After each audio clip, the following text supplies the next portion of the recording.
Hey everyone, it's Caitlin and welcome to another video. And today I am here with Nisha. Hey guys! Some of you may recognize her from her YouTube channel or on Instagram, Rainbow Plant Life. She takes beautiful photos and today she's going to be teaching us how to make, would you like to tell us? Yeah, I'm going to show you how to make dal, which is basically an Indian word for split legumes or lentils.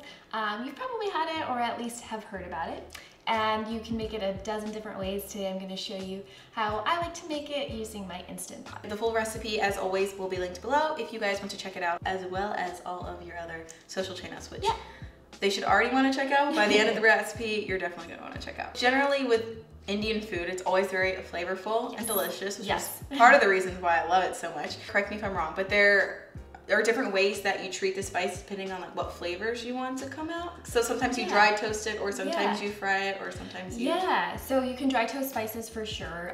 In this recipe, I'm going to create what's called a Tadka or a Tadka, depending on where in India you live and your pronunciation. And that's tempering spices and oil. It releases the essential oils in the spices, so it makes them much more fragrant.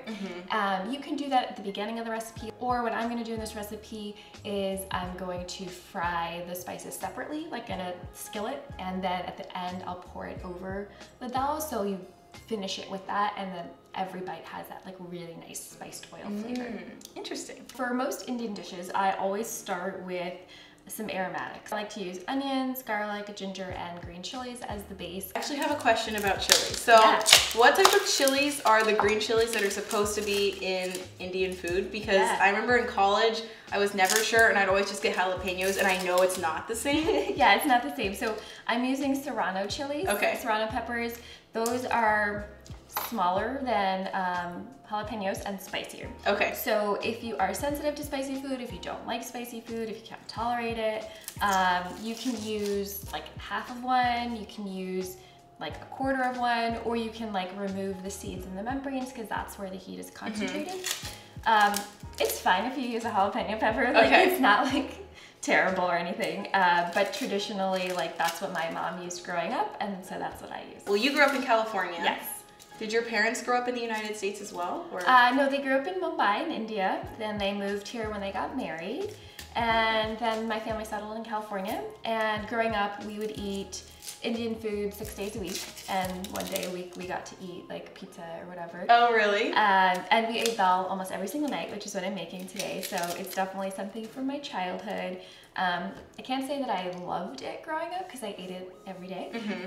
But now that I know how to cook and like I know what goes into it and all the spices, it's something I really love. So I'm gonna start by just chopping a yellow onion. I was telling Nisha earlier before we started filming that because I was raised vegetarian, my family, when we would go out to eat, if we ate any sort of like food that wasn't standard American food, we would usually eat Indian food because it is already naturally vegetarian friendly, and a lot of it is vegan friendly too. And I think depending on the region of India, like certain foods are more vegetarian or vegan friendly to begin with. India has a bunch of different states and regions, and every state and region has its own language and like dialects and culture and different types of food. So meat eating is a lot more prevalent in the south of India, and vegetarianism is more prevalent in the north.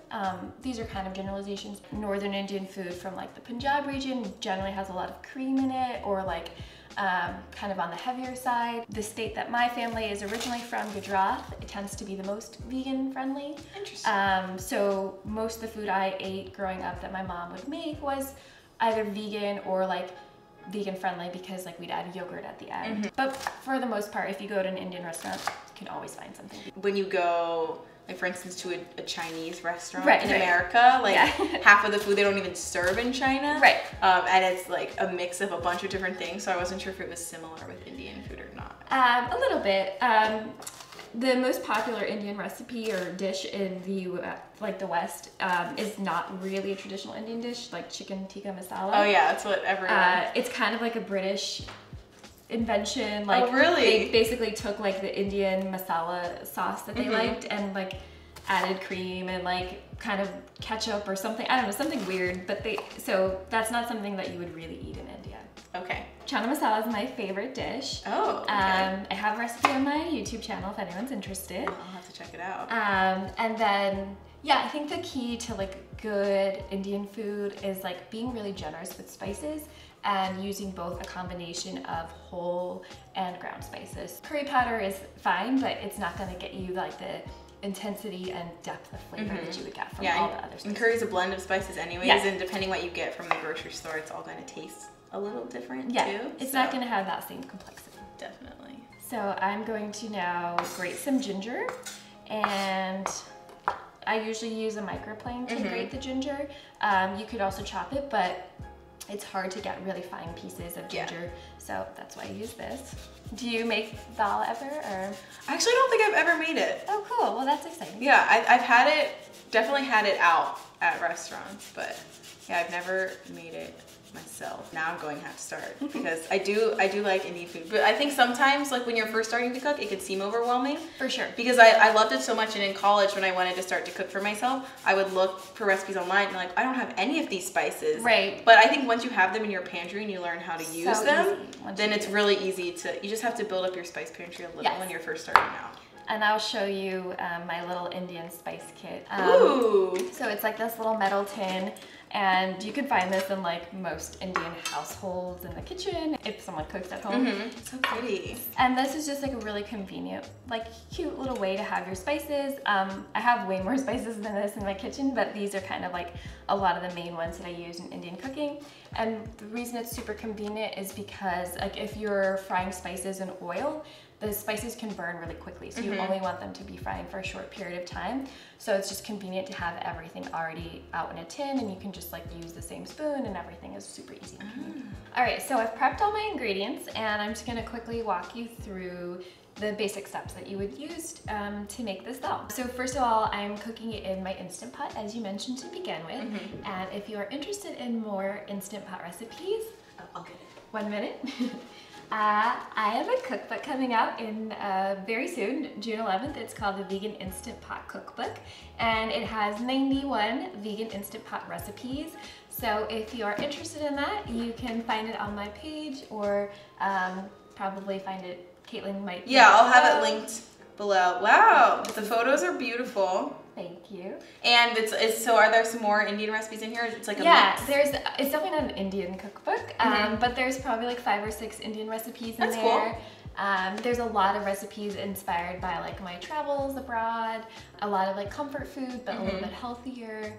Everything's vegan, and then like 80 to 85% of the recipes are gluten-free as well. That's awesome. And there's tons of like nut-free and soy-free and sugar-free options, so everything for someone. And people are always asking me for more Instant Pot recipes, so I think that's perfect. And we're going to be making it in the Instant Pot today, like you said. But if you don't have an Instant Pot, we'll have some stovetop instructions linked in the recipe notes, so that'll be in the description below. But you guys are always asking for Instant Pot recipes, and I do some, but I think you're probably more of an expert than me, so definitely check out the cookbook if you want more. Thanks, Caitlin. Yeah. So the first step would be to heat up some oil in the Instant Pot. You don't have to use too much.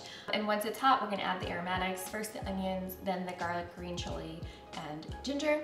Once that gets a little bit fragrant and the onions get softened, we'll add some ground spices just for like 30 seconds, and then we'll add the lentils and the water.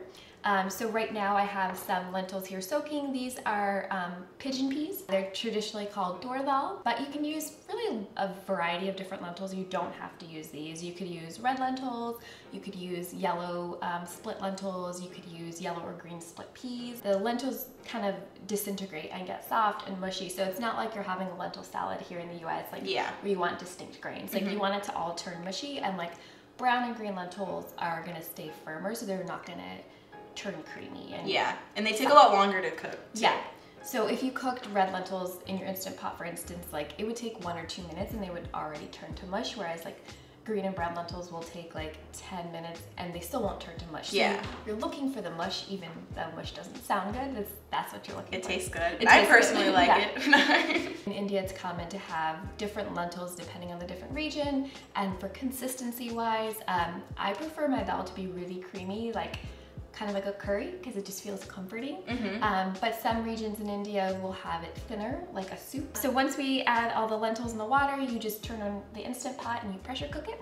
And while that happens, we'll make some raita. Raita is like an Indian spiced yogurt dip. And then finally we'll finish the dal with the tadka or the tadka, which is again tempering whole spices and oil. Because the dal is cooking in the Instant Pot, I'm just gonna do it on the stovetop. So we have our finished bowls. We served them with rice and we topped them with a raita. Actually, would you like to walk us through the raita a little bit more? So raita is an Indian like condiment. It's typically made with yogurt. We're using vegan yogurt. And you mix in some spices like garam masala and cumin and garlic and ginger. And then you add some grated cucumber and mint and cilantro. Adds like a nice cooling component for the dal, which is like more of a spicy. I would always ask my parents when we go out to get anything, like, can we get raita too? Yeah, it's so good. And if you have vegan yogurt, you can easily make it.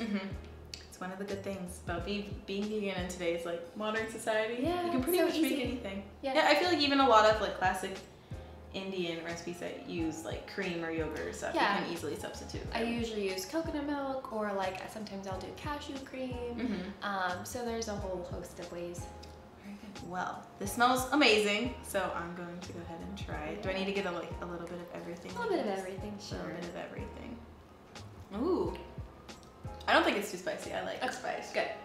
But I like spicy food. If you are sensitive, you can always use less chili powder. Yeah, and the raita. The mint is like a really nice touch. I like how the mint adds a nice freshness. It's a little cooling. Yeah. You ate this like a lot growing up? Yeah, I'd say like 4 to 5 nights a week we would have dal, and we would always serve it with rice. And my mom would always make at least one different vegetable. And then we usually have like an Indian flatbread, which is called roti, or rotli, depending on like, again, where you live. There is an initial investment in spices for Indian food and like cooking in general, but the ingredients for this are very simple, affordable and accessible. And after you have your spice tin all ready to use, you can make this multiple times, and it's something that would be really easy for like meal prep. Yeah. Easy to customize. It stays good for several days in the fridge, so for sure like a good option for the week. And like you said, like once you have those spices, it's super simple to make. Like you just saute a few things, you add in your lentils and your water, and you're done. Yeah, and if you have an Instant Pot, you can just set it and forget it. Yes. Cool. Well, thank you so much for having me over. Thank you so much for having me, Caitlin. Of course, it was a great time, great food, and now I'm going to be making this at home more because I think I do have most of the spices already. Might need to get a few, but it should be good. Yeah. And so don't forget to check out the full recipe, which will be linked below, and I'll also put a link for your cookbook. I think it will be out by the time this video is out, so people could officially order it. That's fun. Or pre-order it. Either way, you should check it out and make a bunch of yummy Instant Pot recipes. And check out Nisha's channel too, because she has a lot of Instant Pot recipes and non-Instant Pot recipes for fellow vegans or vegan curious people who just want to eat good food. Yeah. So thank you. I guess we'll just Thanks for having me, Caitlin. Bye. Bye.